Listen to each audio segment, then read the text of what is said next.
ਸਤਿ ਸ੍ਰੀ ਅਕਾਲ ਜੀ। ਕਦੇ ਸੋਚਿਆ ਹੈ ਕਿ ਇੱਕ ਕੰਪਨੀ, ਸਿਰਫ ਇੱਕ ਵਪਾਰ ਕਰਨ ਵਾਲੀ ਕੰਪਨੀ, ਪੂਰੇ ਦੇ ਪੂਰੇ ਦੇਸ਼ ਦੀ ਮਾਲਕ ਕਿਵੇਂ ਬਣ ਸਕਦੀ ਹੈ? ਵੈਲ, ਇਸ ਕਹਾਣੀ ਵਿੱਚ ਨਾ ਇੱਕ ਬਹੁਤ ਵੱਡਾ ਮੋੜ ਆਇਆ ਸੀ 1793 ਦੇ ਚਾਰਟਰ ਐਕਟ ਨਾਲ। ਇਹ ਕੋਈ ਮਾਮੂਲੀ ਕਾਨੂੰਨ ਨਹੀਂ ਸੀ, ਸਗੋਂ ਇਹ ਤਾਂ ਭਾਰਤ ਤੇ ਬ੍ਰਿਟਿਸ਼ ਪਕੜ ਨੂੰ ਕਹਿ ਲੋ ਇੱਕਦਮ ਲੋਹੇ ਵਰਗਾ ਮਜ਼ਬੂਤ ਕਰਨ ਦਾ ਇੱਕ ਜ਼ਰੀਆ ਸੀ। ਤਾਂ ਸਵਾਲ ਇਹੀ ਹੈ ਕਿ ਆਖਿਰ ਇੱਕ ਟ੍ਰੇਡਿੰਗ ਕੰਪਨੀ ਪੂਰੇ ਮੁਲਕ ਤੇ ਆਪਣਾ ਰਾਜ ਪੱਕਾ ਕਿਵੇਂ ਕਰਦੀ ਹੈ? ਇਸ ਦਾ ਜਵਾਬ ਲੱਭਣ ਲਈ ਸਾਨੂੰ 1793 ਦੇ ਇਸੇ ਐਕਟ ਦੀਆਂ ਗਹਿਰਾਈਆਂ ਵਿੱਚ ਜਾਣਾ ਪਵੇਗਾ। ਤਾਂ ਫਿਰ ਇਹ 1793 ਦਾ ਚਾਰਟਰ ਐਕਟ ਅਸਲ ਵਿੱਚ ਹੈ ਕੀ ਸੀ? ਦੇਖੋ, ਸਿੱਧੇ ਸ਼ਬਦਾਂ ਵਿੱਚ ਇਹ ਬ੍ਰਿਟਿਸ਼ ਪਾਰਲੀਮੈਂਟ ਦਾ ਬਣਾਇਆ ਇੱਕ ਕਾਨੂੰਨ ਸੀ। ਇਸ ਦਾ ਇੱਕੋ ਇੱਕ ਮਕਸਦ ਸੀ, ਈਸਟ ਇੰਡੀਆ ਕੰਪਨੀ ਦੇ ਰਾਜ ਨੂੰ ਹੋਰ ਤਕੜਾ ਕਰਨਾ। ਤੇ ਇੱਕ ਗੱਲ ਸਾਫ਼ ਸਮਝ ਲੈਣੀ ਚਾਹੀਦੀ ਹੈ, ਇਹ ਕੋਈ ਸੁਧਾਰ ਵਗੈਰਾ ਨਹੀਂ ਸੀ। ਨਹੀਂ, ਇਹ ਤਾਂ ਸਿੱਧਾ ਕੰਪਨੀ ਦੇ ਕੰਟਰੋਲ ਨੂੰ ਹੋਰ ਪੱਕਾ ਕਰਨ ਲਈ ਇੱਕ ਸੋਚੀ ਸਮਝੀ ਗੇਮ ਸੀ। ਅੱਛਾ, ਇਸ ਮਜ਼ਬੂਤੀ ਦੀ ਸ਼ੁਰੂਆਤ ਕਿੱਥੋਂ ਹੋਈ? ਇੱਕ ਬਹੁਤ ਹੀ ਬੇਸਿਕ ਜੀ ਗੱਲ ਤੋਂ। ਕੰਪਨੀ ਨੂੰ ਰਾਜ ਕਰਨ ਲਈ ਹੋਰ ਟਾਈਮ ਦਿੱਤਾ ਗਿਆ ਹੈ। ਪੂਰੇ 20 ਸਾਲ। ਹਾਂਜੀ, ਇਸ ਐਕਟ ਨੇ ਈਸਟ ਇੰਡੀਆ ਕੰਪਨੀ ਨੂੰ ਭਾਰਤ ਵਿੱਚ ਵਪਾਰ ਤੇ ਰਾਜ ਕਰਨ ਲਈ ਅਗਲੇ 2 ਦਹਾਕਿਆਂ ਦਾ ਕਹਿ ਲੋ ਇੱਕ ਤਰ੍ਹਾਂ ਦਾ ਖੁੱਲ੍ਹਾ ਲਾਇਸੈਂਸ ਦੇ ਦਿੱਤਾ। ਇਸ ਦਾ ਮਤਲਬ ਕੀ ਹੋਇਆ?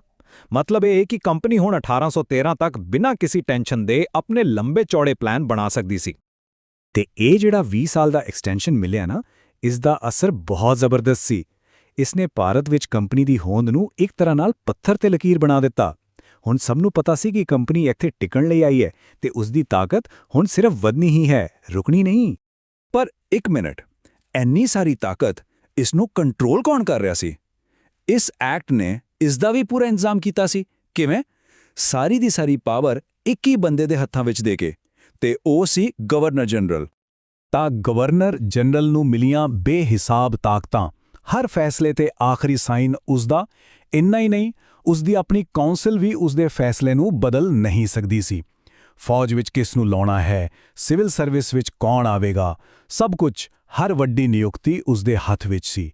ਯਾਨੀ ਕਿ ਅਸਲ ਵਿੱਚ ਉਹ ਭਾਰਤ ਵਿੱਚ ਕੰਪਨੀ ਦਾ ਬੇਤਾਜ ਬਾਦਸ਼ਾਹ ਹੀ ਬਣ ਗਿਆ ਸੀ। ਹਾਂ, ਇਹ ਗੱਲ ਸਹੀ ਹੈ ਕਿ ਗਵਰਨਰ ਜਨਰਲ ਦੀ ਮਦਦ ਲਈ 4 ਮੈਂਬਰਾਂ ਦੀ ਇੱਕ ਕਾਉਂਸਲ ਬਣਾਈ ਗਈ ਸੀ, ਪਰ ਉਸ ਦਾ ਕੰਮ ਸਿਰਫ ਤੇ ਸਿਰਫ ਸਲਾਹ ਦੇਣਾ ਸੀ। ਮੰਨੀਏ ਜਾਂ ਨਹੀਂ, ਇਹ ਪੂਰੀ ਤਰ੍ਹਾਂ ਗਵਰਨਰ ਜਨਰਲ ਤੇ ਸੀ। ਮਤਲਬ ਅਸਲੀ ਪਾਵਰ ਤਾਂ ਇੱਕੋ ਹੀ ਬੰਦੇ ਕੋਲ ਸੀ। ਹੁਣ ਦੇਖੋ, ਇੰਨੀ ਪਾਰ ਨੂੰ ਜ਼ਮੀਨ ਤੇ ਚਲਾਉਣ ਲਈ 2 ਚੀਜ਼ਾਂ ਸਭ ਤੋਂ ਜ਼ਰੂਰੀ ਹੁੰਦੀਆਂ ਨੇ, ਪੈਸਾ ਤੇ ਫੌਜ। ਤੇ ਇਸ ਐਕਟ ਨੇ ਪੱਕਾ ਕਰ ਦਿੱਤਾ ਕਿ ਕੰਪਨੀ ਕੋਲ ਇਨ੍ਹਾਂ ਦੋਵਾਂ ਚੀਜ਼ਾਂ ਦੀ ਕੋਈ ਕਮੀ ਨਾ ਆਵੇ। ਇਸ ਐਕਟ ਵਿੱਚ ਇੱਕ ਬੜੀ ਹੀ ਕਮਾਲ ਦੀ ਗੱਲ ਸੀ। ਬ੍ਰਿਟੇਨ ਦੀ ਸਰਕਾਰ ਯਾਨੀ ਕਿ ਬ੍ਰਿਟਿਸ਼ ਕਰਾਊਨ ਆਪਣੀ ਫੌਜ ਭਾਰਤ ਭੇਜ ਸਕਦੀ ਸੀ, ਪਰ ਉਸ ਦਾ ਸਾਰਾ ਖਰਚਾ ਕੌਣ ਦਿੰਦਾ? East India company. ਸੋਚ ਕੇ ਦੇਖੋ, ਕੰਪਨੀ ਆਪਣੇ ਹੀ ਰਾਜ ਨੂੰ ਬਚਾਉਣ ਲਈ ਬ੍ਰਿਟਿਸ਼ ਫੌਜ ਦਾ ਪੂਰਾ ਬਿੱਲ ਭਰ ਰਹੀ ਸੀ। ਤੇ ਇਸ ਤੋਂ ਵੀ ਵੱਡੀ ਗੱਲ ਪਤਾ ਕੀ ਸੀ? ਕੰਪਨੀ ਕਿੰਨਾ ਕਮਾ ਰਹੀ ਹੈ, ਕਿੱਥੇ ਖਰਚ ਕਰ ਰਹੀ ਹੈ, ਇਸ ਤੇ ਕੋਈ ਖਾਸ ਨਵਾਂ ਕੰਟਰੋਲ ਲਗਾਇਆ ਹੀ ਨਹੀਂ ਗਿਆ।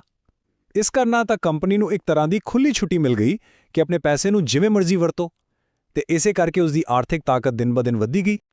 ਚਲੋ, ਹੁਣ ਇੱਕ ਕਦਮ ਪਿੱਛੇ ਹਟ ਕੇ ਵੱਡੀ ਤਸਵੀਰ ਨੂੰ ਦੇਖਦੇ ਹਾਂ।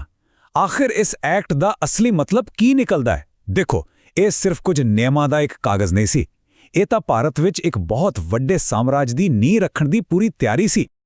ਇਸ ਨੂੰ ਸਮਝਣ ਲਈ ਨਾ ਸਾਨੂੰ ਥੋੜਾ ਪਿੱਛੇ ਜਾਣਾ ਪਵੇਗਾ।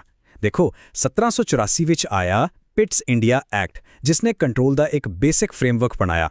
ਫਿਰ ਆਇਆ 1793 ਦਾ ਇਹ ਵਾਲਾ ਐਕਟ, ਜਿਸ ਨੇ ਉਸ ਫਰੇਮਵਰਕ ਨੂੰ ਹੋਰ ਮਜ਼ਬੂਤ ਕੀਤਾ ਤੇ ਸਾਰੀ ਤਾਕਤ ਇੱਕ ਜਗ੍ਹਾ ਤੇ ਇਕੱਠੀ ਕਰ ਦਿੱਤੀ।